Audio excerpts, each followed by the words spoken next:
The stuntman hit the Louisiana dirt and didn't move, and when Constance Towers ran over to kiss him for the final shot, she found him unconscious with his neck at an angle that made the entire crew go silent.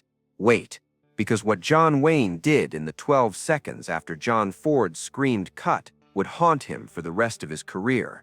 And the reason Ford never finished that film the way he planned it is darker than anyone outside that set ever knew. December 5th, 1958, Natchitoches, Louisiana. Day 84 of an 84-day shoot.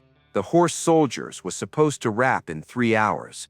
John Ford had already mentally checked out, planning his escape to Hawaii, the moment they finished the final battle sequence. John Wayne stood 50 feet back from the camera setup, mud caked on his Union cavalry boots, watching Ford bark orders at the stunt coordinator. The temperature had dropped to 48 degrees, unusual for Louisiana in early December, and Wayne could see his breath when he exhaled. He'd been drinking bourbon between takes all week, breaking his own rule about staying sober during production, but the Alamo was eating him alive from the inside, and he needed something to quiet the financial panic that woke him up at 3 in the morning. Ford pointed at the dirt road they'd been using for cavalry charges all month. "Freddie," he called out, "mount up, simple shoulder fall. Nothing fancy. You've done it 1,000 times." Fred Kennedy walked his horse into position. 49 years old, veteran of more westerns than anyone could count. He'd worked 7 films with Wayne, including a speaking role in Rio Grande, where he played Trooper Heinze. Ford trusted him. Wayne trusted him. The entire stunt community trusted him, because Kennedy had pioneered the technique for training falling horses, the method that kept animals from breaking legs during stage tumbles. 2 years earlier, Kennedy had broken his neck on another production, but it healed, and he came back. Ford knew about the injury. Ford hired him anyway because Kennedy needed the money, and Ford took care of his people. Look, this is where the first thread opens, the one we'll come back to. What Ford was about to do in the 60 seconds after that fall would tell you everything about what kind of man he really was when the cameras stopped rolling, and the myth of John Ford, the legend, had to step aside for John Ford, the human being. The script called for a Confederate soldier to take a bullet during a chaotic retreat and fall from his horse while Union forces pressed forward. Constance Towers, playing the Southern belle Hannah Hunter, would rush into frame from camera right, drop to her knees, cradle the fallen soldier, and deliver the line, "Oh, my darling," before the shot pulled wide to show the devastation of the battlefield. It was theater, not realism. Ford wanted the emotional gut punch of a woman finding a dying man in the dirt. He'd storyboarded it 3 weeks ago. This was take 1. They had 4 hours of December daylight left, and Ford wanted to be done by sunset. Wayne lit a cigarette and watched Kennedy check the girth strap on his saddle. The stuntman's hands moved with the muscle memory of 30 years in the profession. Tighten, test, mount. Kennedy settled into the saddle, adjusted his weight, and looked back at Ford. "100 yards back," Ford called. "Full gallop. On my mark, you take the fall. Constance, you're in position." Towers stood off camera, 23 years old, her first Western, her first time working with either John or the other John. She'd been terrified of both of them for 12 weeks.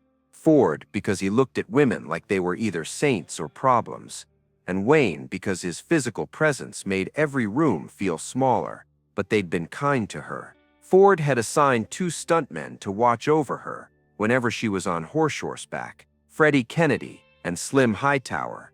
They'd ridden ahead of her and behind her through the swamp sequences, the forest chase, the river crossing where her horse nearly threw her. Kennedy had taught her how to sit a trotting horse without bouncing in the saddle. "Heels down, Miss Towers," he'd say. "Heels down and you won't come off." Now she stood in her costume, watching Kennedy ride back 100 yards, turn his horse and wait. Ford raised his hand. Action. Kennedy kicked his horse into a gallop. The sound of hoofbeats on packed dirt carried across the set. 30 yards out. 20. 15. He leaned forward slightly, preparing for the fall, the way he'd done it 1,000 times before. His left foot came out of the stirrup. His body shifted. 10 yards. The fall began. Remember this moment, because when we come back to it, you'll understand why Wayne couldn't talk about it for 6 months afterward. Kennedy went off the horse. The angle was wrong. Not by much, maybe 5 degrees, but in stunt work, 5 degrees is the difference between walking away and being carried away. His shoulder didn't hit first. His head and neck took the impact. The sound wasn't loud. It was a dull, flat thud that didn't match the dramatic music Ford had been hearing in his head when he planned the shot. Ford yelled, "Cut," and Towers ran into frame, exactly as scripted. She was supposed to cradle Kennedy, say her line, and hold the pose while the camera pulled back. She knelt beside him. "Oh, my darling," she said, reaching for his shoulder. Kennedy didn't move. His eyes were half open, but unfocused. His neck was bent at an angle that made Towers freeze mid-reach. She looked up at the camera. "He's not moving," she said, her voice rising. "He's not moving." Wayne dropped his cigarette and started running. Ford stood up from his director's chair. The assistant director was already moving, shouting for the medic. The crew closed in from all sides, forming a loose circle around Kennedy's body. Towers backed away, both hands over her mouth, still in character, still wearing the look of horror that Ford had wanted for the scene, except now it was real. This is our second mystery, and it's the one that cuts deepest. Why did Ford let Kennedy do the stunt? Not because Kennedy asked for it, not because the production needed it. There was a younger stuntman on set who could have taken the fall. Ford chose Kennedy specifically. Ford called him by name, and when you understand why, you'll understand the guilt that sent Ford to Hawaii 3 days later with a bottle of whiskey and no plans to come back. Wayne reached Kennedy first.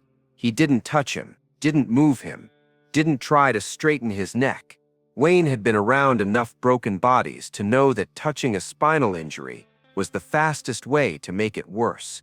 He knelt on one knee and put his hand near Kennedy's mouth, feeling for breath.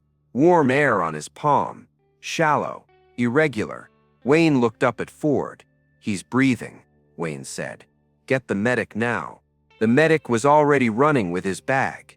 The assistant director had a car pulling up, engine running, back door open.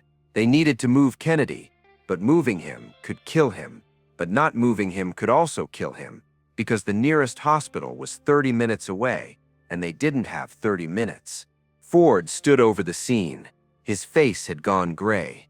His hands, usually so steady when framing a shot or gesturing at an actor, were shaking. He'd directed men through war scenes and bar fights and cavalry charges. But this was different. This wasn't theater. This was Fred Kennedy, who'd been at Ford's house for dinner, who'd saved Ford's life once in Monument Valley when a horse nearly kicked him, who Ford had personally called 2 months ago and offered this job because Kennedy's wife had mentioned they were behind on the mortgage. "Careful," Ford said, his voice barely audible. "Don't move his neck." They lifted Kennedy onto a stretcher. The medic held his head stable while 3 crew members carried him to the car. Wayne stood back, watching.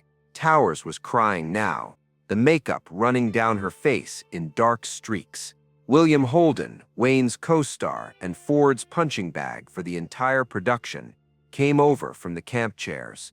"How bad?" he asked. Wayne didn't answer. He watched the car pull away, dust rising behind it as it accelerated down the dirt road toward town. Listen to this part carefully, because this is where everything you thought you knew about John Ford gets rewritten. Ford turned to the assistant director. "Shut it down," he said. "Pack it up. We're done." "We've got 4 hours of light left," the assistant director said. "We can still get the—" I said, "Shut it down." Ford's voice didn't rise. It didn't have to. The crew started moving immediately, breaking down lights, coiling cables, loading equipment. Ford walked to his chair, sat down, and put his head in his hands. Wayne came over. He stood next to Ford's chair and waited. After a long silence, Ford looked up. His eyes were red. "I killed him," Ford said. "You don't know that," Wayne said. "He broke his neck 2 years ago." "I knew that. I hired him anyway. I put him on a horse. He wanted the work.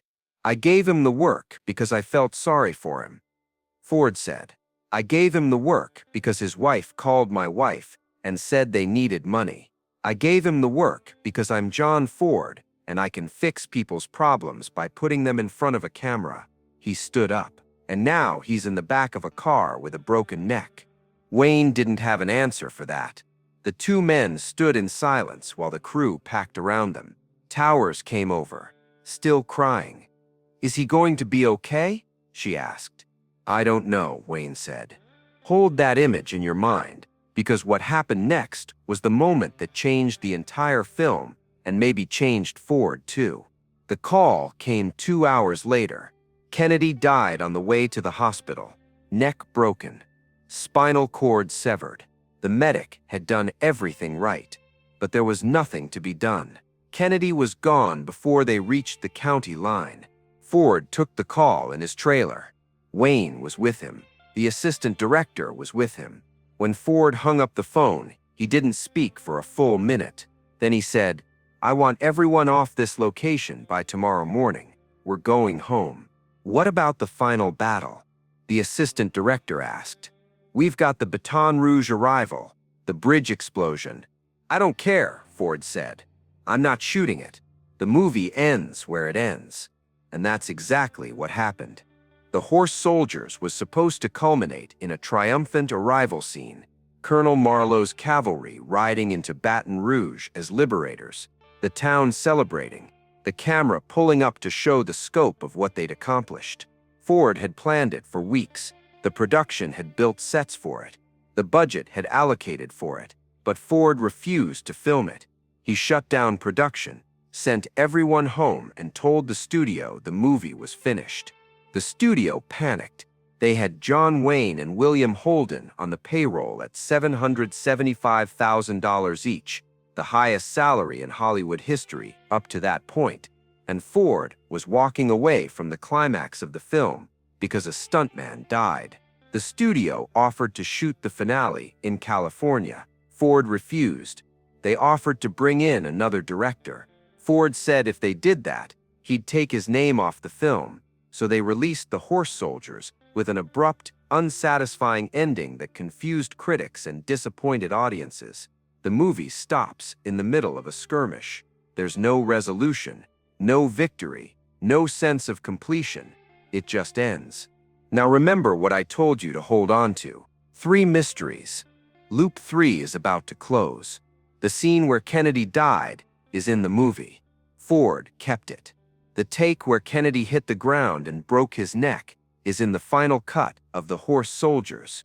You can watch it right now if you want. It's the moment where a Confederate soldier falls from his horse during the retreat. The camera doesn't linger. The shot moves on. But that's Fred Kennedy on screen, dying, and Ford knew it. And Ford left it in because taking it out would have meant admitting that the whole thing had been for nothing. Wayne never talked about it publicly. Not in interviews, not in his autobiography, not even to his closest friends for years. The one time he did mention it, in a conversation recorded much later, he said this: "It was a long, hard shoot, and after all that, it wasn't much of a picture. That was it. No mention of Kennedy. No mention of Ford shutting down. Just a long, hard shoot." But the people who were there remembered. Constance Towers remembered running to Kennedy and finding him unconscious and realizing mid-line that she wasn't acting anymore. William Holden remembered Ford sitting in his chair with his head in his hands while the crew packed up around him. The assistant director remembered Ford saying, "I killed him," and Wayne not arguing. Ford went to Hawaii 3 days after Kennedy's death. He stayed there for 2 weeks, and according to people who saw him, drank harder than he'd ever drunk before. When he came back to finish post-production on The Horse Soldiers, he was different, quieter, less willing to push people. His doctor had told him to quit drinking or die, and Ford had listened for the entire production, staying sober through 12 weeks of a miserable shoot in the segregated South, with a co-star he hated and a script he didn't believe in. The day Kennedy died, Ford started drinking again. He wouldn't stop for the rest of his life. Here's the part nobody outside that set understood. Ford didn't hire Kennedy out of charity. He hired him out of guilt. Kennedy had saved Ford's life in Monument Valley during She Wore a Yellow Ribbon 9 years earlier. They'd been shooting the famous thunderstorm sequence, the one that won the cinematographer an Oscar, and a horse. Ford was standing near, spooked and reared. Kennedy grabbed Ford and yanked him out of the way. The horse's hooves came down exactly where Ford had been standing. Ford never forgot it. When Kennedy's wife called and said they needed money, Ford didn't hesitate. He created a role. He wrote Kennedy into the production. He made sure Kennedy got stunt coordinator pay, not day player pay. And then he put Kennedy on a horse for a simple fall that Kennedy had done 1,000 times before. That's Loop 2 closing. Ford hired Kennedy because he owed him a life debt, and the debt got Kennedy killed. Loop 1. What Ford did after cut was shut down the movie, refused to film the ending, and walk away from Hollywood for 2 weeks to drink himself numb in Hawaii. What Wayne did in those 12 seconds after the fall was run to Kennedy, check for breathing, call for the medic, and stand next to Ford while Ford realized he'd killed his friend. The final loop closes here. The script called for Constance Towers to cradle a dying man and say, "Oh, my darling." While looking devastated, she did exactly that. The only difference was that the dying man was actually dying, and the devastation was real. Ford got the performance he wanted. It just cost Fred Kennedy his life. Stop and think about that for a second. The scene Ford imagined in his head happened exactly as planned, except it was real. Theater became reality. The performance was perfect because it wasn't a performance anymore, and Ford knew it. That's why he kept the take in the movie. That's why he refused to shoot the ending. That's why he got on a plane to Hawaii and didn't come back until the studio threatened to replace him. Wayne carried the weight of it differently. He didn't talk about it, didn't process it publicly, didn't write it into his myth. He just filed it away in the part of his brain where he kept all the other bodies he'd seen on sets over 30 years of filmmaking. Kennedy wasn't the first. He wouldn't be the last. But Kennedy was different because Wayne had watched Ford break in real time and realized that even John Ford, the toughest son of a bitch in Hollywood, had a limit to how much death he could direct before it started directing him. The movie came out in June 1959. It made money, but not enough to justify the cost. Critics called it uneven, abrupt, unsatisfying. Audiences expected a John Ford cavalry epic and got something that felt unfinished, which it was. The studio never asked why Ford refused to shoot the ending. They knew, everyone knew. Fred Kennedy died on the last day of the shoot, and Ford walked away rather than pretend it didn't matter. 20 years later, in 1979, Frank Sinatra wrote a statement that was read at John Wayne's Congressional Gold Medal ceremony. In it, he mentioned the Horse Soldiers briefly, calling it one of Wayne's great collaborations with Ford. He didn't mention Fred Kennedy. Nobody did. Kennedy's name appears in the credits. It doesn't appear in the mythology. The story of the Horse Soldiers is about Wayne and Holden's mega salaries, about Ford's only Civil War picture, about the abrupt ending that confused everyone. The story isn't about the stuntman who died doing a simple fall on the last day of the shoot, but the people who were there never forgot. Constance Towers did interviews decades later and always mentioned Kennedy. When asked about the Horse Soldiers, she'd talk about how kind he was, how he taught her to ride, how he stood behind her in every cavalry charge to make sure she didn't get hurt. Then she'd mention the fall, the running, the line, the realization, and she'd go quiet. Wayne's stunt double for the rest of his career was Chuck Robertson. Robertson worked more than 30 films with Wayne after the Horse Soldiers. When Robertson wrote his autobiography in 1980, He dedicated a chapter to Fred Kennedy, calling him the best saddle fall artist in the business and saying that his death changed how we thought about risk on set. That's cowboy code for we realized we weren't invincible. Ford made 9 more films after The Horse Soldiers. None of them involved complicated horse stunts. He moved away from westerns almost entirely, focusing on smaller, character-driven pieces. Some people said he'd lost his taste for the genre. The people who knew him said he'd lost his taste for risk. When you've killed a friend by putting him on a horse, you don't ask anyone else to do it. The last time Wayne and Ford worked together was on The Man Who Shot Liberty Valance in 1962. There's a scene in that film where Wayne's character, Tom Donovan, is found dead in a cheap pine coffin, forgotten by the town he'd saved. It's one of the most quietly devastating moments in Wayne's career. This image of the cowboy hero, dying alone and unremembered. Ford shot it with Wayne lying in the coffin, eyes closed, completely still. Wayne held that pose for 6 takes. Ford didn't speak between takes, he just watched Wayne play dead and called for another one. Some people on set said it felt like Ford was punishing Wayne for something. Others said Ford was punishing himself. The truth is probably that Ford was thinking about Fred Kennedy, lying in his own coffin, while Ford was in Hawaii drinking, and Wayne was back in California, trying to figure out how to tell the story of the horse soldiers without mentioning the man who died making it. If you enjoyed spending this time here, I'd be grateful if you'd consider subscribing. A simple like also helps more than you'd think. That's the story. December 5th, 1958. Natchitoches, Louisiana, day 84. Fred Kennedy took a fall he'd done 1,000 times before, and it killed him. John Ford shut down the movie rather than finish it. John Wayne watched the whole thing happen and never spoke about it publicly. The film ends abruptly because the director couldn't bring himself to stage triumph after staging death. And somewhere in the final cut, in a scene that lasts maybe 4 seconds, you can watch Fred Kennedy die on camera while Constance Towers kneels beside him and says, "Oh my darling," and means it. Ford died in 1973. Wayne died in 1979. Constance Towers is still alive. If you ask her about the horse soldiers, she'll tell you about the swamps and the horses and the 2 Johns who terrified her and treated her kindly. And then she'll tell you about Freddie Kennedy, who taught her to ride and made sure she never got hurt.